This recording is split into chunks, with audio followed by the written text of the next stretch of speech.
ಎಲ್ಲರಿಗೂ ಮತ್ತೊಮ್ಮೆ ಸ್ವಾಗತ. ಈಗಾಗಲೇ ಪ್ರಚಲಿತ ಘಟನೆಗಳನ್ನು ತರಗತಿಗಳನ್ನು ಮಾಡ್ತಾ ಇದ್ದೀವಿ. ಈಗಾಗಲೇ ಕರ್ನಾಟಕ ಸರ್ಕಾರ ಪೊಲೀಸ್ ಇಲಾಖೆಗೆ ಸಂಬಂಧಪಟ್ಟಂಥ ಸುಮಾರು 3,000 ಮೇಲಕ್ಕೂ ಅಧಿಕ ಹುದ್ದೆಗಳನ್ನು ನೋಟಿಫಿಕೇಶನ್ ಮಾಡಿದ್ದಾನೆ. ಆ ಕಾರಣಕ್ಕಾಗಿ ಪ್ರಚಲಿತ ಘಟನೆ ಅತ್ಯಂತ ಪ್ರಮುಖವಾಗಿ ವಿಷಯವಾಗಿರೋದ್ರಿಂದ ಪ್ರಚಲಿತದಲ್ಲಿರುವ ಅತ್ಯಂತ ಪ್ರಮುಖವಾದಂಥ ವಿಷಯಗಳನ್ನು ನಿಮಗೆ ಉಚಿತವಾಗಿ ತರಗತಿಗಳನ್ನು ಮಾಡಿಕೊಡ್ತಾ ಇದ್ದೀನಿ. ಈಗಾಗಲೇ ಸುದ್ದಿಯಲ್ಲಿರುವಂತಹ ಪ್ರಮುಖ ಘಟನೆಗಳನ್ನು ಅಧ್ಯಯನ ಮಾಡಬೇಕಾಗ್ತದೆ, ಯಾಕಂದರೆ ಪರೀಕ್ಷೆಯ ಹತ್ತಿರ ಇರುವ ಕಾರಣದಿಂದಾಗಿ. ಆ ಕಾರಣಕ್ಕಾಗಿ ನಾವು ಯಾವ ಪ್ರಮುಖ ವಿಷಯಗಳನ್ನು ಅಧ್ಯಯನ ಮಾಡಬೇಕಪ್ಪ ಅಂದ್ರೆ ಈ ಪ್ರಸ್ತುತ ಪ್ರಚಲಿತ ಘಟನೆ ಯಾವುದಪ್ಪ ಅಂದ್ರೆ ಫಿಫಾ ಫುಟ್ಬಾಲ್ ವಿಶ್ವಕಪ್ ಸದ್ಯದಲ್ಲಿ ಅತ್ಯಂತ ಪ್ರಚಲಿತವಾದಂಥ ಒಂದು ಘಟನೆ ಆಗೈತಿ. ಪ್ರೆಸೆಂಟ್ ಆಗಿದ್ದು ನಡೆದೈತಿ. ಇದರ ಮೇಲೆ ನಿಮ್ಗೆ ಸ್ಪರ್ಧಾತ್ಮಕ ಪರೀಕ್ಷೆಯಲ್ಲಿ ಪ್ರಶ್ನೆಗಳು ನೇರವಾಗಿ ಬರ್ಬೋದು, ಅಥವಾ ಅದರ ಇತಿಹಾಸ ಏನು ಮತ್ತು ಅದರ ಹಿಂದೆ ನಡೆದಂಥ ಫುಟ್ಬಾಲ್ ವಿಶ್ವಕಪ್ ಬರ್ಬೋದು. ಯಾವುದಾದ್ರೂ ವಿಷಯ ಮೇಲೆ ಈ ಫುಟ್ಬಾಲ್ ವಿಶ್ವಕಪ್ ಮೇಲೆ ಒಂದು ಪ್ರಶ್ನೆ ನಿಮ್ಗೆ ಬರ್ಬೋದು. ನೋಡೋಣಂತ ಏನಿದು ಫುಟ್ಬಾಲ್ ವಿಶ್ವಕಪ್, ಇದು ಎಷ್ಟನೇದು ಮತ್ತು ಯಾವ ದೇಶದಲ್ಲಿ ಇದು ನಡೀತಾ ಇದೆ ಅಂತೇಳಿ ನೋಡಿದಾಗ, ಮೊದಲಾಗಿ ಪ್ರಸ್ತುತವಾಗಿ ಇದು 23ನೇ ಫಿಫಾ ವಿಶ್ವಕಪ್ ಪಂದ್ಯ ಆಗೈತಿ. 23ನೇ ಫಿಫಾ ವಿಶ್ವಕಪ್ ಪಂದ್ಯ ಆಗೈತಿ. ಇದು 2026ರಲ್ಲಿ ನಡೀತಾ ಇದೆ. ಅಂದರೆ ಇದು 4 ವರ್ಷಕ್ಕೊಮ್ಮೆ ನಡೆಯುವಂಥ ಒಂದು ಫುಟ್ಬಾಲ್ ವಿಶ್ವಕಪ್. 4 ವರ್ಷಕ್ಕೆ ನಡೆಯುವಂಥದ್ದು. ಯಾವಾಗ ಪ್ರಾರಂಭ ಆಗ್ತದೆ? ಜೂನ್ 11ರಿಂದ ಪ್ರಾರಂಭವಾಗಿ ಜುಲೈ 19ರವರೆಗೆ ಈ ಪಂದ್ಯಾವಳಿಗಳು ನಡೀತಾವೆ. ಜೂನ್ 11ರಿಂದ ಪ್ರಾರಂಭವಾಗಿ ಜುಲೈ 19ರವರೆಗೆ ಈ ಪಂದ್ಯಾವಳಿಗಳು ನಡೀತಾವೆ. ಇದು 23ನೇ ಫಿಫಾ ವಿಶ್ವಕಪ್, ನೆನಪಿರಲಿ. ನೆಕ್ಸ್ಟ್, ಇದಕ್ಕೆ ಆತಿಥ್ಯ ವಹಿಸುತ್ತಿರುವ ದೇಶಗಳು ಅಂದರೆ ಯಾವ ದೇಶಗಳಲ್ಲಿ ಹೋಸ್ಟ್ ಮಾಡ್ತಾ ಇದೆ ಅಂದ್ರೆ ವಿಶ್ವಕಪ್. ಇದೇ ಇತಿಹಾಸದಲ್ಲಿ ಪ್ರಥಮ ಬಾರಿಗೆ 3 ರಾಷ್ಟ್ರಗಳು, ನೆನಪಿರಲಿ, ಇದೇ ಪ್ರಥಮ ಬಾರಿಗೆ 3 ರಾಷ್ಟ್ರಗಳು ಜಂಟಿಯಾಗಿ ಆತಿಥ್ಯವನ್ನು ವಹಿಸುತ್ತಿವೆ. ಯಾವ್ಯಾವು 3 ರಾಷ್ಟ್ರಗಳು? ಅಮೇರಿಕಾ, ಮೆಕ್ಸಿಕೋ ಮತ್ತು ಕೆನಡಾ ದೇಶಗಳು 23ನೇ ಫುಟ್ಬಾಲ್ ವಿಶ್ವಕಪ್ನ ಆತಿಥ್ಯವನ್ನು ವಹಿಸುತ್ತಿರುವ ರಾಷ್ಟ್ರಗಳು ಎಷ್ಟಪ್ಪ ಅಂದ್ರೆ 3 ರಾಷ್ಟ್ರಗಳು. ಮೊಟ್ಟ ಮೊದಲ ಬಾರಿಗೆ ಅಮೇರಿಕಾ, ಕೆನಡಾ ಮತ್ತು ಮೆಕ್ಸಿಕೋ. ನೆನಪಿರಲಿ, ಅಮೇರಿಕಾ, ಕೆನಡಾ ಮತ್ತು ಮೆಕ್ಸಿಕೋ ರಾಷ್ಟ್ರಗಳು ವಿಶ್ವಕಪ್ ಫುಟ್ಬಾಲ್ನ ಆತಿಥ್ಯವನ್ನು ವಹಿಸುತ್ತವೆ. ಇದು ಎಷ್ಟನೇ ಆವೃತ್ತಿ? ಐತಿಹಾಸಿಕ ವಿಸ್ತರಣೆ. ಈ ಆವೃತ್ತಿಯಿಂದ ಒಟ್ಟು ತಂಡಗಳ ಸಂಖ್ಯೆ 32ರಿಂದ 48 ತಂಡಗಳಿಗೆ ಹೆಚ್ಚಿಸಲಾಗಿದೆ. 32ರಿಂದ 48 ತಂಡಗಳಿಗೆ ಹೆಚ್ಚಿಸಲಾಗಿದೆ. ಹಿಂದೆ ನಡೆದು 2022ರಲ್ಲಿ ನಡೆಯಿತು. ಅದರಲ್ಲಿ 32 ತಂಡಗಳು ಭಾಗವಹಿಸಿದ್ದು. ಈಗ 2026ರಲ್ಲಿ ನಡೀತಾ ಇದ್ದಾರೆ. ಇದರಲ್ಲಿ ಅದನ್ನು 32ರಿಂದ 48 ತಂಡಗಳಿಗೆ ಹೆಚ್ಚಿಸಲಾಗಿದೆ. ಇದರ ಅಡಿಯಲ್ಲಿ ಒಟ್ಟು ಎಷ್ಟು ಪಂದ್ಯಗಳು ನಡೀತಾವೆ ಅಂದ್ರೆ 104 ಪಂದ್ಯಗಳು ನಡೀತಾವೆ. ಟೋಟಲ್ ಆಗಿ ನಡೆಯುವಂಥ ಪಂದ್ಯಗಳ ಸಂಖ್ಯೆ ಎಷ್ಟಂದ್ರೆ 104 ಪಂದ್ಯಗಳು ನಡೀತಾವೆ.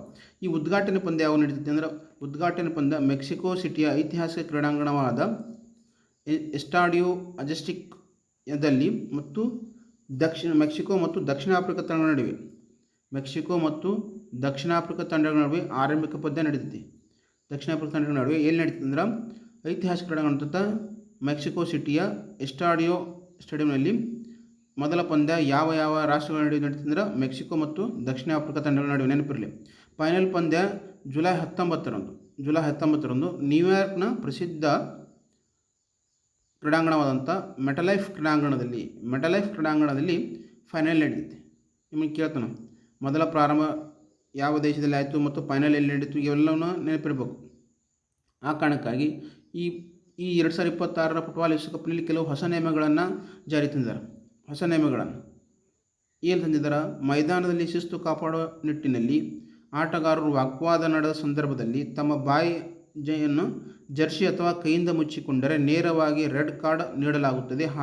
ಹಾಗೆಯೇ ಬದಲಿ ಆಟಗಾರರನ್ನು ಮೈದಾನದಿಂದ ಹೊರಗೋಗುವ ಕೇವಲ 10 ಸೆಕೆಂಡ್ಗಳಿಗೆ ಮಾತ್ರ ಅವಕಾಶವನ್ನು ನೀಡುತ್ತೆ. ಏನು ಮೈದಾನದಲ್ಲಿ ಆಟದಲ್ಲಿ ಅಶಿಸ್ತು ಇದ್ದಿದ್ದಿಲ್ಲಪ್ಪ ಅಂದರೆ ಆಟಗಾರರ ನಡುವೆ ವಾಗ್ವಾದ ನಡೆದಿತ್ತು, ಆ ಸಮಯದಲ್ಲಿ ತಮ್ಮ ಬಾಯಿಯನ್ನು ಜರ್ಸಿ ಅಥವಾ ಕೈಯಿಂದ ಮುಚ್ಚಿಕೊಂಡರೆ ಅವರನ್ನು ರೆಡ್ ಕಾರ್ಡ್ ನೀಡುವ ಮುಖಾಂತರ, ನಿಮಗೆ ಹೇಳಿದೆ ಈ ಪೆನಾಲ್ಟಿ ರೆಡ್ ಕಾರ್ಡ್ ನೀಡ್ತಾರೆ. ಏನಾದರೂ ಈ ಫುಟ್ಬಾಲ್ನಲ್ಲಿ ಯಾವುದೇ ರೀತಿಯಾದಂತಹ ನೀವು ಅಶಿಸ್ತು ತೋರಿದ್ರೆ ರೆಫರಿಗಳು, ಆ ಸಮಯದಲ್ಲಿ ಆಟಗಾರರನ್ನು ಮೈದಾನದಿಂದ ಹೊರಹಾಕ್ತಾರೆ. ಅದಕ್ಕೆ ಕೇವಲ 10 ಸೆಕೆಂಡ್ಗಳಿಗೆ ಮಾತ್ರ ಕಾಲಾವಕಾಶವನ್ನು ನೀಡಿದ್ದಾರೆ.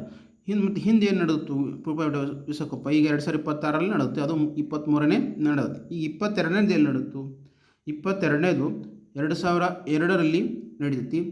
ಇದು ಆತಿಥ್ಯ ವಹಿಸಿಕೊಂಡರೆ ಯಾವುದಂದ್ರೆ ಕತಾರ್ ರಾಷ್ಟ್ರ, ಅರಬ್ ರಾಷ್ಟ್ರವೊಂದರಲ್ಲಿ ಆಯೋಜನೆಗೊಂಡ ಮೊದಲ ಫಿಫಾ ವಿಶ್ವಕಪ್ ಇದಾಗಿದೆ. ಅರಬ್ ರಾಷ್ಟ್ರಗಳನ್ನು ಕರಿತೀವಲ್ಲ, ಅರಬ್ ರಾಷ್ಟ್ರಗಳಲ್ಲಿ ಮೊಟ್ಟ ಮೊದಲ ಬಾರಿಗೆ ಫಿಫಾ ವಿಶ್ವಕಪ್ಪನ್ನು ವಹಿಸಿಕೊಂಡ ರಾಷ್ಟ್ರ ಯಾವಪ್ಪ ಅಂದ್ರೆ ಕತಾರ್. 2022ರಲ್ಲಿ ನಡೀತು. ಇದು 22ನೇ ಫಿಫಾ ವಿಶ್ವಕಪ್ ಫುಟ್ಬಾಲ್ ಪಂದ್ಯವಾಗಿತ್ತು. ಚಾಂಪಿಯನ್ ಯಾರು ಆಗಿದ್ದು ಅಂದರೆ 2022ರಲ್ಲಿ ಅರ್ಜೆಂಟೈನಾ ತಂಡವು ಫ್ರಾನ್ಸ್ ವಿರುದ್ಧ ಪೆನಾಲ್ಟಿ ಶೂಟೌಟ್ನಲ್ಲಿ ರೋಮಾಂಚಕ ಜಯ ಸಾಧಿಸಿ 3ನೇ ಬಾರಿಗೆ ವಿಶ್ವಕಪ್ ಮುಕುಟವನ್ನು ಧರಿಸಿತು. 2022ರಲ್ಲಿ ಫುಟ್ಬಾಲ್ ವಿಶ್ವಕಪ್ ಚಾಂಪಿಯನ್ ಯಾರಪ್ಪ ಅಂದ್ರೆ ಅರ್ಜೆಂಟೈನಾ. ಯಾರ ವಿರುದ್ಧ? ಫ್ರಾನ್ಸ್ ದೇಶದ ವಿರುದ್ಧ ತಮ್ಮ ಜಯವನ್ನು ಗಳಿಸಿ ಮೂರನೇ ಬಾರಿಗೆ ಚಾಂಪಿಯನ್ ಆದ ರಾಷ್ಟ್ರ ಯಾವುದು ಅಂದರೆ ಅರ್ಜೆಂಟೈನಾ ರಾಷ್ಟ್ರ. ಪ್ರಮುಖ ಪ್ರಶಸ್ತಿಗಳ ವಿವರ ಅಂದರೆ 2022ರಲ್ಲಿ ಏನು ಫುಟ್ಬಾಲ್ ವಿಶ್ವಕಪ್ ನಡೀತಿಲ್ಲ ಅದರಲ್ಲಿ ಶ್ರೇಷ್ಠವಾದಂಥ ಆಟಗಾರರಿಗೆ, ಅತ್ಯುತ್ತಮ ಆಟಗಾರರಿಗೆ ಹಲವಾರು ಪ್ರಶಸ್ತಿಗಳನ್ನು ನೀಡ್ತಾರೆ. ಅದರಲ್ಲಿ ಗೋಲ್ಡನ್ ಬಾಲ್ ಅಂದರೆ ಅತ್ಯುತ್ತಮ ಆಟಗಾರ ಯಾರಿಗೆ ಬಂದಿತ್ತು ಅಂದರೆ ಲಿಯೋನಾಲ್ ಮೆಸ್ಸಿ ಅವರು ಯಾವ ದೇಶದ ಅಂದರೆ ಅರ್ಜೆಂಟೈನಾದವರು. ನಿಮಗೆ ಹಿಂಗೂ ಕೇಳಬಹುದು, ಲಿಯೋನಾಲ್ ಮೆಸ್ಸಿ ಇವರು ಯಾವ ದೇಶದ ಆಟಗಾರ? ಅರ್ಜೆಂಟೈನಾದ ಆಟಗಾರ. ಇವರಿಗೆ ಗೋಲ್ಡನ್ ಬಾಲ್ ಅತ್ಯುತ್ತಮ ಆಟಗಾರ 2022ರ ಫುಟ್ಬಾಲ್ ವಿಶ್ವಕಪ್ನಲ್ಲಿ ಸಿಗ್ತೈತಿ. ನೆಕ್ಸ್ಟ್ ರೆಫ್ರಿ ಗೋಲ್ಡನ್ ಬೂಟ್ ಅಂದರೆ ಗರಿಷ್ಠ ಗೋಲು ಸಾಧಕ ಅಂದರೆ ಅತಿ ಹೆಚ್ಚು ಯಾರು ಗೋಲ್ ಹೊಡೆದಾರ ಅವ್ರಿಗೆ ನೀಡುವಂಥ ಒಂದು ಪ್ರಶಸ್ತಿ ಇದು. ಯಾರಪ್ಪ ಅಂದ್ರೆ ಕೈಲಿಯನ್ ಎಂಬಪ್ಪೆ ಅವರು. ಇವರು ಯಾವ ದೇಶದ ಅಂದರೆ ಫ್ರಾನ್ಸ್ ದೇಶದವರು. ಇವರಿಗೆ ಗೋಲ್ಡನ್ ಬೂಟ್ ಅಂದರೆ ಗರಿಷ್ಠ ಗೋಲ್ ಹೊಡೆದವರು ಕೈಲಿಯನ್ ಎಂಬಪ್ಪೆ ಅವರು ಫ್ರಾನ್ಸ್ ದೇಶದವರು. ನೆಕ್ಸ್ಟ್ ಗೋಲ್ಡನ್ ಗ್ಲೌಸ್ ಅಂದರೆ ಅತ್ಯುತ್ತಮ ಗೋಲ್ ಕೀಪರ್. ಈ ಇದೆ ಫುಟ್ಬಾಲ್ ಆಡೋಲ್ಲಿ 2 ಸೈಡ್ ಗೋಲ್ ಕೀಪರ್ ಇರ್ತಾರೆ. ಅದರಲ್ಲಿ ಅತ್ಯುತ್ತಮ ಗೋಲ್ ಕೀಪರ್ ಯಾರಪ್ಪ ಅಂದ್ರೆ ಎಮಿಲಿಯನ್ ಮಾರ್ಟಿನೆಜ್ ಅವರಿಗೆ ಅತ್ಯುತ್ತಮ ಗೋಲ್ ಕೀಪರ್ ಪ್ರಶಸ್ತಿ ಬರ್ತೈತಿ. ಇವರು ಸಹ ಅರ್ಜೆಂಟೈನಾ ದೇಶದವರು. ಲಿಯೋನೆಲ್ ಮೆಸ್ಸಿ ಅವರು ಸಹ ಅರ್ಜೆಂಟೈನಾ ದೇಶದವರು. ನೆಕ್ಸ್ಟ್ ಫಿಫಾ ವಿಶ್ವಕಪ್ನ ಇತಿಹಾಸ ಮತ್ತು ಪ್ರಮುಖ GK ಇತಿಹಾಸ ಹೇಗೆ ನಡೆದು ಬಂತು ಮತ್ತು ಅದರ ಸ್ಟ್ರಾಟಜಿಕ್ಸ್ ಅದು ಯಾವಾಗ ಪ್ರಾರಂಭವಾಯಿತು ಅಂತೇಳಿ. ಅಂತಾರಾಷ್ಟ್ರೀಯ ಫುಟ್ಬಾಲ್ ಒಕ್ಕೂಟ ಫಿಫಾ ಅಂದ್ರೇನು? ಫುಟ್ಬಾಲ್ ಸಂಸ್ಥೆಯು ಯಾವಾಗ ಪ್ರಾರಂಭ ಆಯಿತು ಅಂದರೆ 1904ರಲ್ಲಿ ಈ ಫಿಫಾ ಅಂತಾರಾಷ್ಟ್ರೀಯ ಫುಟ್ಬಾಲ್ ಒಕ್ಕೂಟ ಪ್ರಾರಂಭವಾಯಿತು. ಪ್ರಾರಂಭ ಆಗಿದೆ ಅಂದರೆ 1904ರಲ್ಲಿ ಪ್ರಾರಂಭವಾಯಿತು. ಇದರ ಹೆಡ್ ಕ್ವಾರ್ಟರ್ಸ್ ಎಲ್ಲಿದೆಪ್ಪ ಅಂದ್ರೆ ಸ್ವಿಟ್ಜರ್ಲೆಂಡ್ನಲ್ಲಿದೆ. ಮೊದಲ ಫುಟ್ಬಾಲ್ ವಿಶ್ವಕಪ್ ನಡೆದಿದ್ದು ಯಾವಾಗ ಅಂದ್ರೆ ಪ್ರಥಮ ಫುಟ್ಬಾಲ್ ವಿಶ್ವಕಪ್ ಪಂದ್ಯಾವಳಿ 1930 ಉರುಗ್ವೆಯಲ್ಲಿ ನಡೆಯಿತು. ವಿಜೇತ ತಂಡ ಯಾವುದಂದ್ರೆ ಉರುಗ್ವೆನೇ. ಮೊಟ್ಟ ಮೊದಲ ಬಾರಿಗೆ ಫಿಫಾ ಫುಟ್ಬಾಲ್ ವಿಶ್ವಕಪ್ ನಡೆದಿದ್ದು 1930 ಉರುಗ್ವೆ ದೇಶದಲ್ಲಿ. ಚಾಂಪಿಯನ್ ಸಹ ಉರುಗ್ವೆ ತಂಡ. ಇದು ಫಿಫಾದ ಹೆಡ್ ಕ್ವಾರ್ಟರ್ಸ್ ಎಲ್ಲಿಪ್ಪ ಅಂದರೆ ಸ್ವಿಟ್ಜರ್ಲೆಂಡ್ ಕಂಡು ಬರ್ತದೆ. ಇದು ಸ್ಥಾಪನೆ ಆಗಿದ್ದು ಯಾವಾಗ ಅಂದರೆ 1904ರಲ್ಲಿ. ಸ್ಟ್ಯಾಟಿಸ್ಟಿಕ್ಸ್ GK ಅಂದ್ರೆ ನಿರ್ದಿಷ್ಟವಾದಂಥದ್ದು. ಇದರ ನಡೆದ ಬಂದ ಹಾದಿ ಫಿಫಾ ಅಂತಾರಾಷ್ಟ್ರೀಯ ಫುಟ್ಬಾಲ್ ಒಕ್ಕೂಟ ಅಂತ ಕರಿತೀವಿ ನಾವು. ಇದು ಸ್ಥಾಪನೆ ಆಗಿದ್ದು 1904ರಲ್ಲಿ. ಇದರ ಹೆಡ್ ಕ್ವಾರ್ಟರ್ಸ್ ಇರೋದು ಸ್ವಿಟ್ಜರ್ಲೆಂಡ್ನಲ್ಲಿ. ಮೊದಲ ಫುಟ್ಬಾಲ್ ವಿಶ್ವಕಪ್ ನಡೆದಿದ್ದು 1930ರಲ್ಲಿ ಉರುಗ್ವೆಯಲ್ಲಿ. ಅಲ್ಲೇ ಸಹ ಉರುಗ್ವೆ ಪ್ರಥಮ ಬಾರಿಗೆ ವಿಜೇತ ತಂಡ ಹೊತ್ತು. ನೆಕ್ಸ್ಟ್ ಅತ್ಯಂತ ಯಶಸ್ವಿ ತಂಡ ಯಾವುದಂದ್ರೆ ಬ್ರೆಜಿಲ್ ಸತತ 5 ಬಾರಿ ವಿಶ್ವಕಪ್ನ ಜಯಿಸಿ ಅಗ್ರ ಸ್ಥಾನದಲ್ಲಿದೆ. ಅತಿ ಹೆಚ್ಚು ಯಶಸ್ವಿ ತಂಡ ಗಳಿಸಿದ್ದು ಯಾವುದಪ್ಪ ಅಂದ್ರೆ ಬ್ರೆಜಿಲ್. 5 ಬಾರಿ ಚಾಂಪಿಯನ್ ಆಗಿದ್ದಾರೆ ಫುಟ್ಬಾಲಲ್ಲಿ. 5 ಬಾರಿ ಚಾಂಪಿಯನ್ ಬ್ರೆಜಿಲ್ ಅವರು ವಿಶ್ವಕಪ್ನ ಅಗ್ರಸ್ಥಾನದಲ್ಲಿದ್ದಾರೆ. ನಂತರ ಸ್ಥಾನದಲ್ಲಿ ಜರ್ಮನಿ ಮತ್ತು ಇಟಲಿ ಅವರು 4 ಬಾರಿ ಪ್ರಶಸ್ತಿಯನ್ನು ಗೆದ್ದುಕೊಂಡವು. ಇಟಲಿ ಮತ್ತು ಜರ್ಮನಿ 4 ಬಾರಿ ಗೆದ್ದರೆ ಬ್ರೆಜಿಲ್ 5 ಬಾರಿ ಚಾಂಪಿಯನ್ನ ಪಡೆದುಕೊಂಡೈತಿ. ನೆಕ್ಸ್ಟ್ ಸಾರ್ವಕಾಲಿಕ ದಾಖಲೆ ಯಾರಪ್ಪ ಅಂದ್ರೆ ಫಿಫಾ ವಿಶ್ವಕಪ್ನ ಎಲ್ಲ 23 ಆವೃತ್ತಿಗಳಲ್ಲೂ ಭಾಗವಹಿಸಿದ ಜಗತ್ತಿನ ಏಕೈಕ ತಂಡದ ಹೆಗ್ಗಳಿಕೆಗೆ ಬ್ರೆಜಿಲ್ ಪಾತ್ರವಾಗಿದೆ. ಏನು ಇಲ್ಲಿವರೆಗೆ 23 ಆವೃತ್ತಿಗಳು ನಡೆದಲ್ಲ ಫಿಫಾ ಫುಟ್ಬಾಲ್ ವಿಶ್ವಕಪ್ 1930ರಿಂದ ಪ್ರಾರಂಭವಾದಂಥ ಈ ಫುಟ್ಬಾಲ್ ವಿಶ್ವಕಪ್ ಇಲ್ಲಿವರೆಗೆ 23ನೇ ಆವೃತ್ತಿವರೆಗೂ ಸಾರ್ವಕಾಲಿಕ ಎಲ್ಲ ಆವೃತ್ತಿಗಳಲ್ಲಿ ಭಾಗವಹಿಸಿದ ಏಕೈಕ ತಂಡ ಯಾವುದಂತ ಬ್ರೆಜಿಲ್ ತಂಡ. ನೆನಪಿರಲಿ, ಇದು ಸಹ ಅತಿ ಹೆಚ್ಚು ಬಾರಿ ಯಶಸ್ಸನ್ನು ಗಳಿಸುತ್ತೆ. 5 ಬಾರಿ ಚಾಂಪಿಯನ್ ಆಗೈತಿ. ಗರಿಷ್ಠ ಗೋಲು ಗಳಿಸಿದ ದಾಖಲೆ ಯಾರಿಗೈತೆ ಅಂದರೆ ಈ ವಿಶ್ವಕಪ್ ಇತಿಹಾಸದಲ್ಲಿ ಅತಿ ಹೆಚ್ಚು ಗೋಲು ದಾಖಲಿಸಿದ ಆಟಗಾರ ಯಾರಪ್ಪ ಅಂದ್ರೆ ಜರ್ಮನಿಯ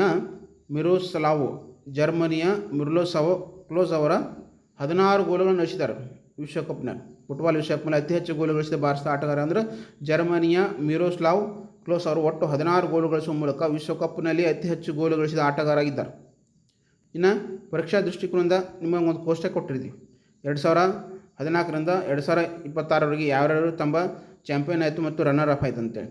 2014ರಲ್ಲಿ ಆತಿಥ್ಯ ವಹಿಸಿದ ದೇಶ ಯಾವುದಂದ್ರೆ ಬ್ರೆಜಿಲ್, ಚಾಂಪಿಯನ್ ಆದ ಅಥವಾ ವಿಜೇತಗೊಂಡ ರಾಷ್ಟ್ರ ಅಂದರೆ ಜರ್ಮನಿ, ರನ್ನರ್ ಅಪ್ ಆಗಿದ್ದಾಗಂದ್ರೆ ಅರ್ಜೆಂಟೈನಾ. ನೆಕ್ಸ್ಟ್ 2018ರಲ್ಲಿ ರಷ್ಯಾ ದೇಶದಲ್ಲಿ ನಡೀತು. ಚಾಂಪಿಯನ್ ಆದವರು ಫ್ರಾನ್ಸ್ ದೇಶ, ರನ್ನರ್ ಅಪ್ ಆದವರು ಕ್ರೊವೇಷಿಯಾ. 2022ರಲ್ಲಿ ಕತಾರ್ನಲ್ಲಿ ನಡೀತು. ಚಾಂಪಿಯನ್ ಆದವರು ಅರ್ಜೆಂಟೈನಾ, ರನ್ನರ್ ಅಪ್ ಆದವರು ಫ್ರಾನ್ಸ್. ನೆಕ್ಸ್ಟ್ 2026ರಲ್ಲಿ ಪ್ರಸ್ತುತ ಅಮೇರಿಕಾ, ಮೆಕ್ಸಿಕೋ ಮತ್ತು ಕೆನಡಾದ 3 ರಾಷ್ಟ್ರಗಳ ಆತಿಥ್ಯದೊಂದಿಗೆ ಈ ಪಂದ್ಯ ನಡೆಯಾಗ್ತೈತಿ.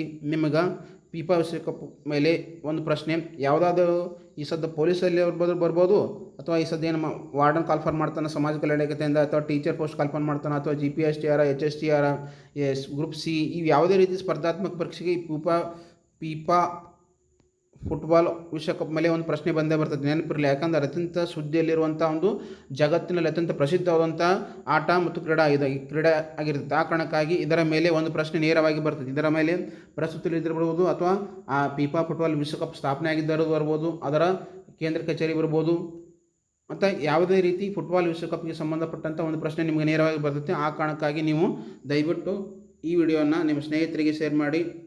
ನೀವು ಸಹ ಯಾರು ಸ್ಪರ್ಧಾತ್ಮಕ ಪರೀಕ್ಷೆಗೆ ಪ್ರಿಪರೇಷನ್ ಮಾಡ್ತಿದ್ರೆ ಈ PDF ನಿಮ್ಗೆ ನಮ್ಮ SS ಅಕಾಡೆಮಿ ಟೆಲಿಗ್ರಾಮ್ ಚಾನಲಲ್ಲಿ ಸಿಗ್ತೈತಿ. ಅದನ್ನು ಲಿಂಕನ್ನು ನಾನು ಕೆಳಗಡೆ ಕೊಟ್ಟಿರ್ತೀನಿ. ಆ ಟೆಲಿಗ್ರಾಮ್ ಚಾನಲ್ ಲಿಂಕನ್ನು ಓಪನ್ ಮಾಡಿದರೆ ನಿಮಗೆ ಈ PDF ನೀವು ಫ್ರೀಯಾಗಿ ಡೌನ್ಲೋಡ್ ಮಾಡಿಕೊಂಡು ಅಧ್ಯಯನವನ್ನು ಮಾಡಬೇಕಾಗ್ತೈತಿ.